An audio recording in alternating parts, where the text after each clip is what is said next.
Mesdames et messieurs, bonjour. Dans la première vidéo sur la succession, je vous ai parlé de la succession et l'ouverture de la succession, de l'importance de tout ce qui concerne la succession.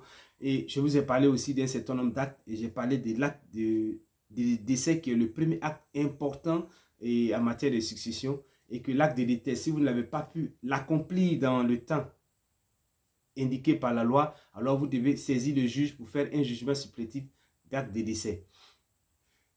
Et en plus de l'acte de l'hérédité, il faut un acte d'hérédité qui atteste effectivement que vous avez la qualité d'hérédité. Et cet acte d'hérédité-là, pour le faire, il faut l'extrait de tous les enfants reconnus par le défunt. Il faut l'acte de décès ou le jugement supplétif de décès que vous allez joindre. Et si la personne décédée est mariée, il faut joindre à cet acte et au dossier l'acte de mariage qui atteste que cette personne-là est décédée, parce que nous allons voir plus loin que les personnes qui sont appelées à la succession, il y a aussi les personnes mariées qui sont survivantes.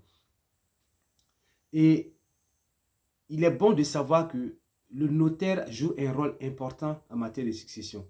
On n'en parle pas assez, mais que ce soit la succession par testament ou la succession sans testament, le notaire joue un rôle dans la succession parce qu'il y a des actes, il y a des taxes qui sont imposées aux différentes successions et que l'État doit pouvoir prélever, doit avoir sa part, et que ces taxes-là, cette part de l'État est prélevée par le notaire qui les reverse à l'État. Donc le notaire joue un rôle important en matière de succession et il serait bon déjà que nous commençons à nous intéresser au notaire lorsqu'il y a des successions à faire. Donc le notaire joue un rôle dans la succession.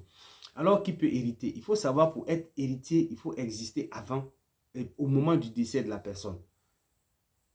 Il faut exister au moment du décès de la personne. Cela veut dire quoi? Cela veut dire que un enfant, une femme qui est enceinte,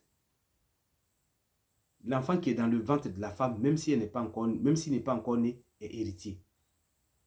Maintenant, il faut qu'il naisse vivant, il faut qu'il naisse avec toutes les facultés qui lui permettent de vivre. Il naisse vivant et viable. Mais si l'enfant n'est pas né vivant et viable, il n'a pas droit à l'héritage. Mais l'enfant qui est dans le ventre de sa mère est susceptible, peut hériter. On parle d'une phase conceptus. Il est dans le ventre de sa mère, il a droit à l'héritage de son père qui est décédé. Et sa part doit être gardée jusqu'à l'accouchement. Et s'il n'est pas né vivant, alors sa part-là sera reversée aux autres héritiers. Qui hérite? Est-ce que tout le monde est appelé à hériter? Il faut savoir que tous les enfants d'un défunt ne sont pas forcément des héritiers.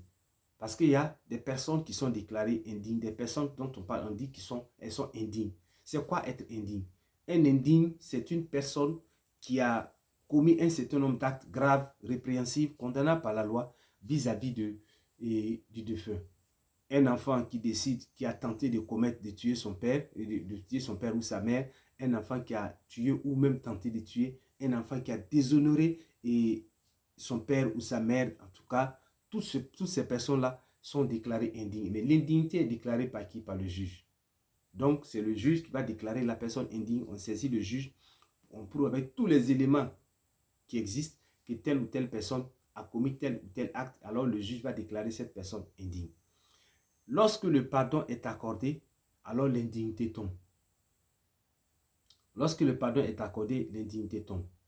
Donc, une personne qui est indigne, si cette personne est pardonnée, alors il n'y a plus d'indignité. Et pour prouver que la personne, pour prouver qu'elle a été pardonnée, peut utiliser tous les moyens. Ça peut être des moyens de témoignages, ça peut être des voies de témoignage, ça peut être des documents qui attestent effectivement qu'elle a été pardonnée par le défunt avant de décider, que tout ça. Ici, une fois que la personne est déclarée, l'indignité est levée, alors la personne redevient un héritier.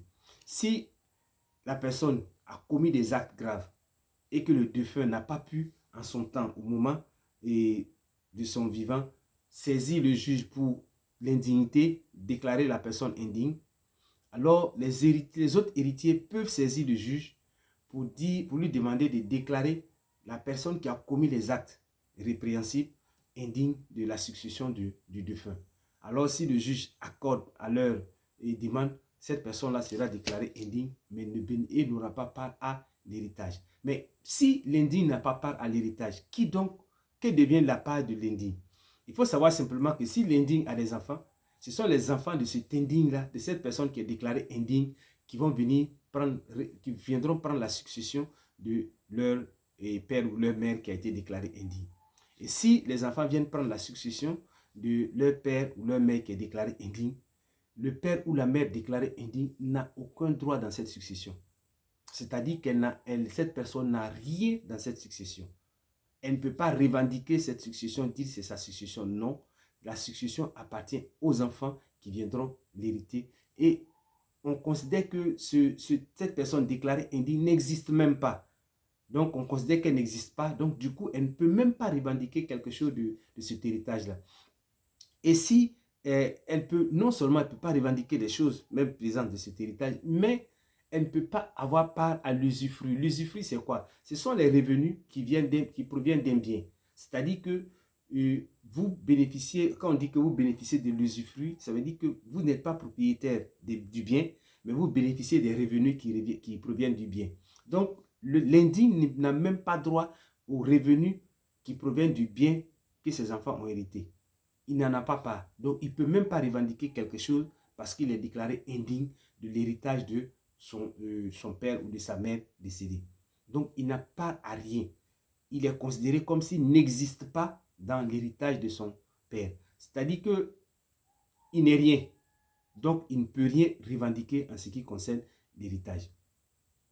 Mais si l'indignité est levée, alors il peut venir prendre part à l'héritage de son père comme étant tout autre enfant. Donc, c'est pour ça qu'il faut savoir que ce n'est pas parce qu'on est enfant de quelqu'un, ce n'est pas parce qu'on est l'enfant du défunt qu'on a forcément part à l'héritage du défunt. Si il est déclaré, s'il est prouvé qu'on a été déclaré indigne, alors on ne peut pas avoir part à l'héritage qui a été donné. Donc, c'est bon de savoir que lorsque on vit, il faut faire vivre bien et surtout ne pas poser des actes vis-à-vis du défunt, parce que si on pose des actes vis-à-vis du défunt qui sont des actes condamnables par la loi, alors il peut arriver que nous soyons déclarés indignes et que nous perdions notre qualité d'héritier. Merci de m'avoir écouté. Merci pour l'intérêt que vous portez aux différentes vidéos que je fais. Mais surtout, je vous encourage à demander les ouvrages que nous faisons pour vous aider à mieux comprendre la succession, parce que nous avons un ouvrage sur la succession, un ouvrage sous forme de questions-réponses sur la succession qui va vous aider à mieux comprendre la succession avec tous les éléments, avec les détails bien précis dans cet ouvrage pour que vous ayez un support solide en plus des vidéos que nous faisons pour comprendre et défendre vos droits en matière de succession.